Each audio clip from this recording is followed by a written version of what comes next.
Halo guys, balik lagi bersama gue di Isaka Channel. Di part sebelumnya, Rio akhirnya berpapasan dengan Clement, salah satu bangsawan Galar yang membencinya. Dan sementara Rio harus berurusan dengan Clement, Erika diam-diam berhasil masuk ke kerajaan Galar untuk memulai rencana perangnya. Chapter 4. Latihan khusus dan investigasi. Keesokan paginya setelah Rio berbicara dengan Francois, Rio serta para gadis termasuk Charlotte pergi ke dekat padang rumput untuk melakukan latihan khusus terutama Satsuki yang akan dilatih oleh Rio secara pribadi. Saat itu Aisyah dan Alma bertugas sebagai pengamat untuk mengamati senjata Satsuki yang kemungkinan besar memiliki kemampuan yang sama seperti Erika. Selain itu Goki akan melakukan latihan bersama gadis yang lain dan Kayoko akan melatih kelompok kesatria pribadi Charlotte. Di sisi lain sendiri, Charlotte hanya akan melihat latihan Satsuki dan duduk di sebuah kursi teh yang telah disiapkan Rio di penyimpanan ruang waktu miliknya.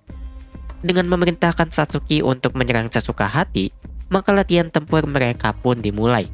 Namun tentu saja saat itu Satsuki yang menggunakan tombaknya tidak bisa mengenai Rio yang dengan mudah menghindarinya. Rio berkata bahwa Satsuki memang memiliki kemampuan dan teknik untuk bertempur. Namun yang menjadi kelemahan terbesarnya, serangan yang dilayangkan Satsuki terlalu baik. Dengan kata lain, Satsuki menyerang tanpa adanya niatan untuk menyakiti lawannya sedikit pun. Setelah mendengar itu, Satsuki mulai fokus untuk mengenai serangannya, tidak peduli bisa menyakiti Rio atau tidak. Dan benar saja, Rio mulai kesulitan untuk menghindarinya dan tanpa Satsuki sadari, dirinya mulai mengikuti Rio yang terbang dengan memanipulasi hentakan angin yang dirinya kendalikan dari tombaknya. Dan saat itulah Rio mengkonfirmasi hipotesisnya mengenai pahlawan yang akan mulai menunjukkan potensinya ketika mereka telah berfokus pada pertempuran seperti yang telah terjadi pada Hiroaki dan juga Erika. Setelahnya Rio memutuskan untuk menyerang Satsuki dengan menerbangkan Satsuki lebih tinggi menggunakan spirit art angin. Namun ketika Satsuki sadar ternyata dirinya sedang berada di langit, Satsuki pun kehilangan keseimbangan dan mulai terjatuh. Dengan hati-hati Rio pun menangkap Satsuki dan dengan begitu mereka pun memutuskan untuk menyudahi latihannya. Ketika berkumpul di tempat duduk Charlotte, Aisyah mulai mengecek senjata suci Satsuki dengan mengirimkan odo miliknya. Saat itu Aisyah tidak bisa begitu jelas merasakannya, tapi dirinya merasakan sedikit kehadiran seperti sebuah spirit yang begitu samar. Sepertinya diketahui bahwa batu suci pemanggilan pahlawan juga merupakan sebuah spirit yang berubah bentuk menjadi setiap senjata suci. Karena bagaimanapun juga, setelah pemanggilan pahlawan berlangsung, di saat itu juga, batu suci pemanggilan perlahan menghilang di saat yang bersamaan. Saat itu Aisyah mencoba memasuki kesadaran senjata suci Satsuki lebih dalam. Namun tiba-tiba Aisyah merasakan seperti ada sebuah kegelapan yang ingin melahap dirinya. Dengan spontan Aisyah langsung mengeluarkan kesadarannya dan kakinya mulai tidak stabil seperti kehilangan kekuatannya. Rio pun langsung menanyakan keadaan Aisyah sedangkan Miharu membantunya dari belakang. Ketika melihat Rio dan Miharu secara bergantian, Aisyah merasa bahwa ada sesuatu yang penting yang harus ia katakan kepada mereka berdua. Namun sayang kata-kata tersebut tidak bisa keluar dari mulutnya, karena bagaimanapun juga ingatan dirinya belum kembali kepadanya. Setelah melihat wajah Aisyah yang kelelahan, Rio memutuskan agar semua orang untuk kembali ke mansion dan beristirahat. Keesokan harinya Clement mendatangi mansion Rio dengan beberapa bawahannya. Inti dari kunjungan Clement saat itu adalah mengenai ketidaksetujuannya atas keputusan Francois yang menjadikan Rio sebagai pelatih Satsuki. Karena bagaimanapun juga, seorang pahlawan suci hanya boleh dilatih oleh kesatria terhormat kerajaan yang memiliki kemampuan yang sudah diakui oleh bangsawan, bukan oleh seorang penjelajah yang tiba-tiba datang tanpa memiliki identitas yang jelas. Setelah mendengar itu, akhirnya Charlotte mengerti bahwa sebenarnya Clement belum mengetahui kemampuan yang dimiliki oleh Rio. Dan karenanya, maka akan diadakan duel yang dilakukan antara Rio dan kesatria kandidat yang dipilih oleh Clement. 3 hari kemudian, akhirnya duel diadakan di tempat pelatihan di kastil. Saat itu Clement membawa 2 orang yang akan menjadi lawan Rio. Dan rencananya, akan ada 3 pertarungan yang akan dilakukan. Duel menggunakan tombak, seni bela diri, dan juga senjata sihir. Di pertarungan pertama menggunakan senjata tombak, Rio berhadapan dengan seorang kapten kesatria Galar yang bernama William Robes. Namun tidak lama setelah mereka memasang kuda-kuda, Rio menghindari ayunan tombak William lalu menggunakan kecepatannya untuk mengayunkan tombaknya dan berhasil mengenai dada William. Di pertandingan kedua, Rio akan bertarung menggunakan tangan kosong melawan seseorang yang bernama Gilbert. Saat memperkenalkan diri, Gilbert mengaku bahwa dirinya hanya orang yang dibayar oleh Clement. Gilbert merupakan orang yang sangat mempercayai keenam dewa. Oleh karena itu, dirinya sangat tertarik untuk menjadi pelatih seorang pahlawan. Dan ketika duel dimulai, Rio menyadari bahwa Gilbert menggunakan teknik assassin. Ketika Rio menanyakannya, Gilbert hanya berkata bahwa jika Rio menyadarinya, dirinya meminta agar Rio menyudahi duel tersebut tanpa melukai dirinya. Pertandingan kedua pun berakhir dengan Gilbert yang berpura-pura kalah saat Rio membantingnya ke tanah. Dan sayangnya, saat itu Rio masih tidak mengerti dengan tujuan asli dari Gilbert. Pertandingan ketiga dilakukan dengan Rio yang akan memakai pedang sihir yang akan kembali berhadapan dengan William. Dan tentu saja hasilnya adalah kemenangan telak bagi Rio. Saat itu Clement pun hanya bisa terdiam dan merasa malu karena kandidat yang dibawanya tidak bisa mengalahkan Rio. Namun dirinya lebih terkejut ketika mendengar laporan dari seorang kesatria yang tiba-tiba datang dan mengatakan bahwa wilayah Gregory milik Clement telah dikuasai oleh musuh dan putranya tengah dijadikan sandera. Chapter 6. Invasi diam-diam. Di siang hari ketika duel dilaksanakan, Erika bersama pengikutnya berhasil memasuki wilayah Gregory. Saat itu Erika berkata bahwa pertama kali yang akan mereka lakukan adalah mendapatkan rekan. Di tengah-tengah kota saat itu, Erika berbicara dengan keras yang membuat semua warga melihat kepadanya. Lalu Erika mulai membicarakan mengenai keadilan yang harus mereka dapatkan seperti apa yang para bangsawan miliki. Dan tidak lama dua prajurit kerajaan pun mendatangi dirinya dan membuat warga yang tadinya berkumpul mulai pergi menjauhinya. Saat itu salah satu prajurit menanyai mengenai tongkat yang dibawa Erika. Prajurit tersebut memerintahkan Erika untuk menyerahkannya karena terlihat seperti barang yang bukan seharusnya dimiliki oleh orang yang berpakaian seperti Erika. Saat itulah Erika mulai mengambing hitamkan prajurit tersebut dengan berkata bahwa perilaku seperti inilah yang disebut tidak adil. Ketika prajurit tersebut mencoba mengambilnya dengan paksa, Erika pun melawannya yang membuatnya harus bertarung dengan puluhan prajurit yang mendatangi dirinya. Beberapa saat kemudian setelah Erika berhasil mengalahkan semua prajurit, Maxim Gregory yang merupakan anak pertama Clement mencoba untuk menangkap Erika dengan membawa puluhan prajurit elit lain dari mansionnya. Namun sayang keadaan berbalik dengan Erika yang malah berhasil menjadikan Maxim seorang sandera. Saat itu para warga yang melihatnya mulai mengagumi keberanian Erika yang berani melawan prajurit yang mencoba bertindak tidak adil kepadanya. Dan di saat itu juga, Erika mendeklarasikan bahwa kota tersebut telah menjadi bagian dari Republik Demokratik Saint Erika. Chapter 7. Harapan semua orang. Setelah mengadakan rapat di kastil kerajaan, akhirnya Francois memutuskan untuk melakukan investigasi dan mengirim beberapa prajurit untuk mengintai kondisi wilayah Gregory. Saat itu Clement meminta agar prajuritnya lah yang melakukannya, karena bagaimanapun juga wilayah tersebut merupakan miliknya. Namun Francois juga akan meminta Rio untuk ikut walaupun akan bertindak secara terpisah. Di saat yang sama, Erika mulai mengusir semua bangsawan yang berada di wilayah Gregory dengan bantuan anak ketiga dari Clement yang berhasil ditipu olehnya. Beberapa waktu setelah pasukan Galar mendirikan tenda di dekat wilayah Gregory sebagai base prajurit, saat itu Rio berbicara dengan Francois sebelum dirinya pergi memasuki wilayah Gregory. Di sana juga terdapat Charlotte, Satsuki, Celia, Miharu, Aisyah, Latifa, Sarah, Opia, Alma, Kayoko, Goki, Liselot, dan Arya yang sedang mendengarkan pembicaraan mereka. Inti dari pembicaraan tersebut, Rio meminta izin untuk membunuh Erika jika situasinya mengharuskan. Saat itu Rio sengaja mengatakannya di depan para gadis karena dirinya tidak ingin menyembunyikan apapun lagi dari mereka.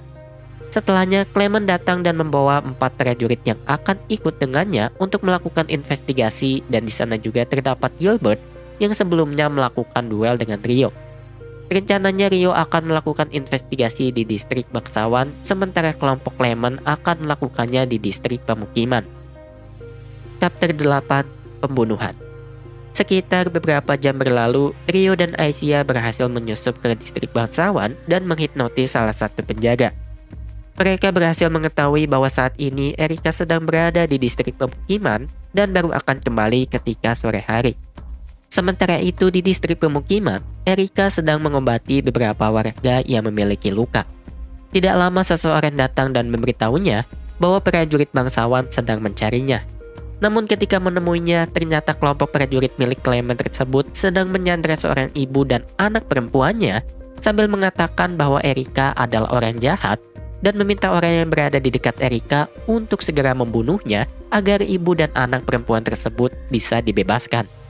Tentu saja warga yang melihat tidak mempercayainya dengan prajurit tersebut menggunakan cara kotor yang menyandra seseorang. Tapi di tengah perdebatan prajurit tersebut, Erika menusuk jantungnya sendiri dan tumbang ke tanah. Hal tersebut pun membuat para pengikut Erika serta warga yang melihatnya pun menjerit histeris. Dan saat itu juga, ketiga kepala prajurit milik Clement terpenggal dari tubuh mereka. Beberapa saat yang lalu, Gilbert ditugaskan untuk membunuh Erika ketika memiliki kesempatan. Namun ketika Gilbert melihat keputusan Erika yang memilih untuk membunuh dirinya sendiri demi membebaskan seorang ibu dan anaknya, sebagai seseorang yang memiliki kepercayaan terhadap 6 dewa, hatinya tersentuh dengan tindakan yang dilakukan oleh Erika. Dan ketika Gilbert meminta maaf kepada pengikut Erika karena seharusnya dirinya ditugaskan untuk membunuh Erika, semua warga yang lainnya pun mulai ikut tersentuh dan bergabung untuk melawan para bangsawan.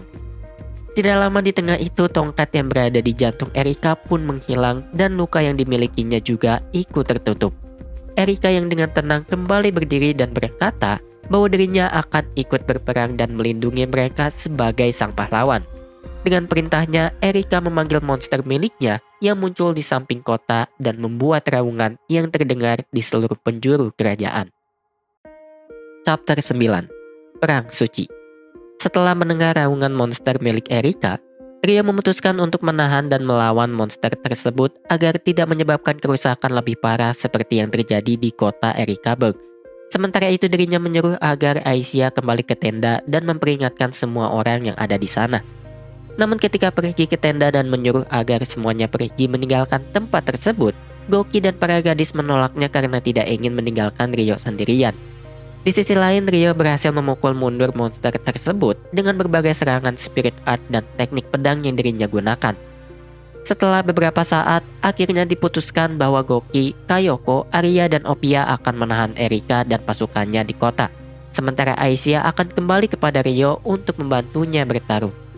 Namun ketika Goki dan yang lain berhasil mengepung Erika, ternyata Gilbert mengganggu pertarungan mereka dan menghentikan Kayoko yang akan menyerang Erika.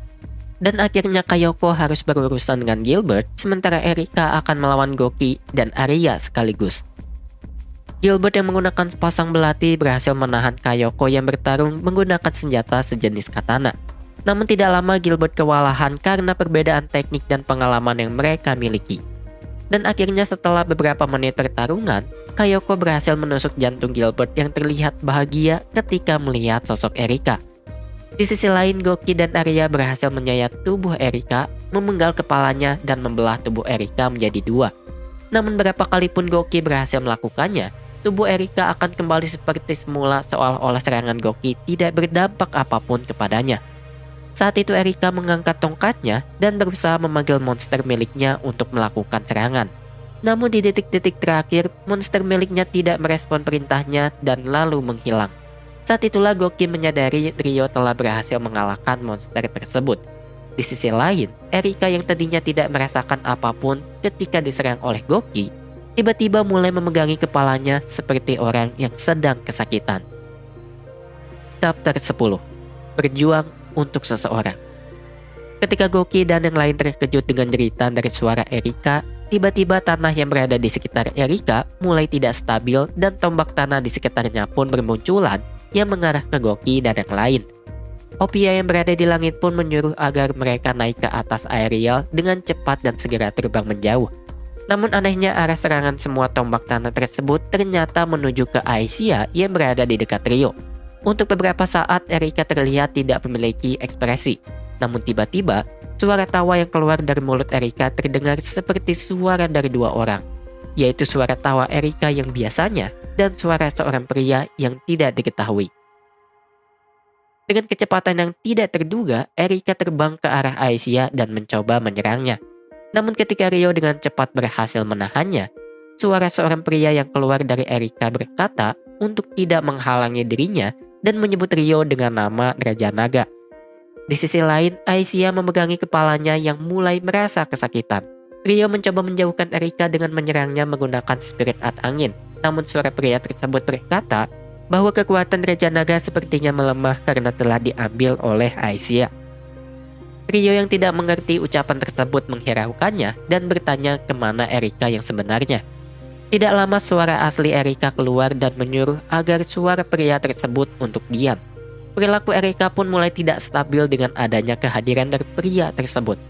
Sementara itu Aisyah meminta Rio untuk mengikuti Erika duluan karena keadaannya yang masih menderita sakit di kepalanya. Di sisi lain, William melaporkan kepada Francois bahwa kapal sihir kerajaan telah siap untuk berangkat. Selain itu, Goki, Kayoko, Arya, dan Opia telah sampai kembali ke tenda untuk bergabung dengan yang lain. Namun tiba-tiba terdapat bola cahaya yang tidak ada habisnya melaju dengan cepat mengarah ke mereka atau tepatnya ke Miharu. Dan untungnya Rio bisa menangkisnya setelah bergerak dengan cepat.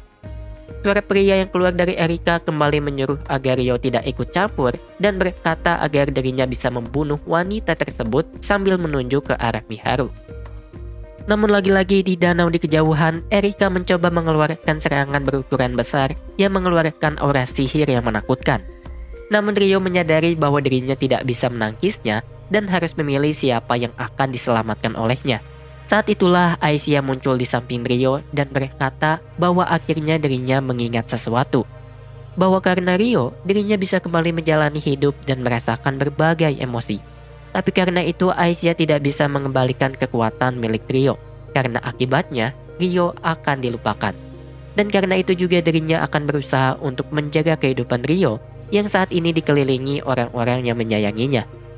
Rio yang tidak mengerti mencoba bertanya kepada Aisyah apa yang sebenarnya dirinya katakan. Namun Aisyah menyela perkataan Rio dan mengucapkan kata perpisahan sambil terbang menuju Erika yang saat itu hampir menyelesaikan persiapan serangannya. Tidak lama setelah Aisyah pergi, Rio mencoba untuk mengikutinya. Namun karena sudah beberapa kali menahan bola cahaya milik Erika, dirinya merasakan sakit di tubuhnya yang membuatnya sulit bergerak. Walau begitu, Rio tidak menyerah dan terus memanggil nama Aisyah sambil berteriak bahwa Aisyah termasuk ke dalam orang yang berharga baginya. Oleh karena itu, dirinya tidak akan membiarkan Aisyah pergi sendirian. Di sisi lain, pria yang berada di tubuh Erika mulai mencemooh tindakan Aisyah yang mencoba menggunakan kekuatan Raja Naga yang telah direbutnya, seperti yang Aisyah lakukan kepada pria tersebut dan rekannya yang lain. Namun saat itu Aisyah hanya berfokus untuk menggagalkan serangan pria tersebut dengan kekuatan yang ada pada tubuhnya. Tapi di tengah-tengah itu tiba-tiba kekuatannya keluar dan kembali kepada pemilik sebenarnya, yaitu kepada Rio yang mulai mendekati dirinya. Di sisi lain, Francois, Goki, Kayoko, dan para gadis yang lain, serta seluruh prajurit Galar merasa ketakutan dengan kehadiran monster yang muncul dari balik serangan yang dipersiapkan Erika. Monster tersebut berkali-kali lipat lebih besar dibandingkan monster yang mereka temui sebelumnya. Dengan matanya yang merah menyala seolah-olah sedang menatap mereka dengan penuh kebencian. Dan tidak hanya itu, berbagai bencana alam mulai terjadi di sekitar monster tersebut. Rio yang sudah sepenuhnya menyerap kekuatan dari Aisyah mulai mengarahkan serangannya kepada Erika. Walaupun dirinya tidak tahu sebenarnya kekuatan tersebut, Rio membentuk kekuatan tersebut seperti sebuah pedang. Di sampingnya, Aisyah yang terlihat sedih dengan keputusan Rio mulai membantunya dengan memegang pedang tersebut dengan lembut dan masuk ke dalam tubuh Rio. Saat itulah Rio merasakan kekuatan yang luar biasa, kekuatan yang membuatnya seperti telah melampaui bentuk manusia. Aisyah pun berkata kepada Rio bahwa kekuatannya sudah siap digunakan sekarang. Rio pun mengayunkan pedangnya ke bawah yang mengeluarkan tebasan cahaya dan menghilangkan serangan Erika termasuk pria yang ada di dalamnya dan juga menghentikan bencana alam yang terjadi di sekitarnya.